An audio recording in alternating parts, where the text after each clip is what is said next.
अस्सलाम वालेकुम साथियों। अभी कंप्यूटर पे आए थे, कमेंट्स पढ़ रहे हैं। तो पुलाव की रेसिपी में जो कि हमने कल अपलोड की, एक साथी ने पूछा है कि क्या आप गोश्त धोकर फ्रीज़ करती हैं। तो नहीं, हम गोश्त धोकर फ्रीज़ नहीं करते। हम तो गोश्त वाले से या जहाँ से हम गोश्त ऑर्डर करते हैं उनको कहते हैं किलो किलो के अंदाज़न पैकेट बना दें।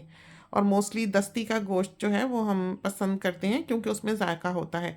रान के गोश्त में बोटी ज़्यादा होती है, रोस्ट वोस्ट के लिए बहुत अच्छा है। पूरी बकरी कटवाई हो तो उसमें रान ज़रूर होनी चाहिए, इसलिए कि फिर बोनलेस बोटियाँ कम हो जाती हैं अगर रान और दस्ती उसमें शामिल ना हो।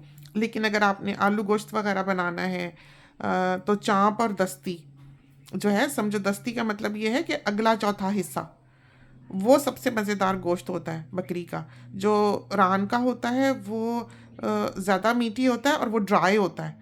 उसमें इस तरह एब्जॉर्ब नहीं होते मसाला जात जैसे कि बकरी में होते हैं। वो सूखी सूखी सी बोटी होती है, तरी वाली। तो इस वजह से दस्ती का गोश्त सबसे ज़्यादा मज़ेदार होता है, चाँप और दस्ती। तो हम धो के नहीं बनाते हैं। यहाँ पर बहुत साफ़ सुथरी जगह हैं। यहाँ पर इस तरह मक्खियाँ या कोई किसी किस्म का गंद नहीं है। जो कसाई हैं वो भी बहुत साफ़ सुथरे हैं। जिन जगहों पे वो बनाते हैं वो जगहें भी बहुत साफ़ सुथरी हैं। तो इस वजह से सारा कुछ सामने ही हो रहा होता है, तो कोई फ़िक्र वाली ऐसी बात नहीं होती कि कोई मक्खी वगैरह बैठी हो। अगर हम वैसे ही गोश्त भिगोया हुआ है पानी में या रात का निकाला हुआ है तो हाँ, हम धो लेते हैं। धोते इसलिए नहीं कि कोई गंद होगा, बल्कि उसको धोते इसलिए कि जब उनको उसको मशीन में से वो बोटियाँ करते हैं, गुज़ारते हैं, तो मशीन जो हड्डी है उसका चूरा कर देती है। जहाँ वो जो मिल होती है उसकी वजह से एक चूरा सा जो है वो आपके गोश्त में शामिल होता है, हमें वो अच्छा नहीं लगता। तो हम वो जब आलू गोश्त वगैरह बनाएं या सालन वगैरह बनाएं, खासकर इसलिए धोते हैं कि वो चूरा सा जो गोश्त पे थोड़ा बहुत लगा होता है वो धुल जाए।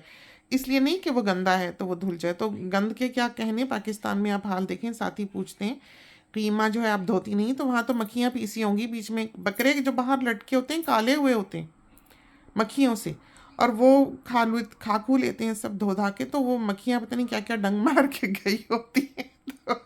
तो धोने का क्या होना, अब क्या कहें। बहरहाल हमें याद है बचपन में जब अम्मी कीमा मंगवाती थी, हमें कसाई के भेजती थी, तो एक तो ये कि जहाँ से बोटी वो उतारता था बकरे की, हम वो बोटी धुलवा लेते थे। गिलास में पानी लेके वो उसको धो देते थे मशीन में से, हाथ के कीमा बनाने के लिए, या जो मशीन में से निकाला होता है हाथ की मशीन से। और अम्मी कहती थी कसाई को कहना पहले छीछड़े गुजार ले मशीन में से, तो मशीन भी मक्खियों से भरी होती थी। तो वो क्या करता था कि जो छीछड़े वगैरह होते थे वो उसमें से पहले मशीन चला के गुजार लेता था ताकि मशीन साफ़ हो जाए। इस तरह से कीमा बनवाते थे। हमने कीमा कभी धोया नहीं है।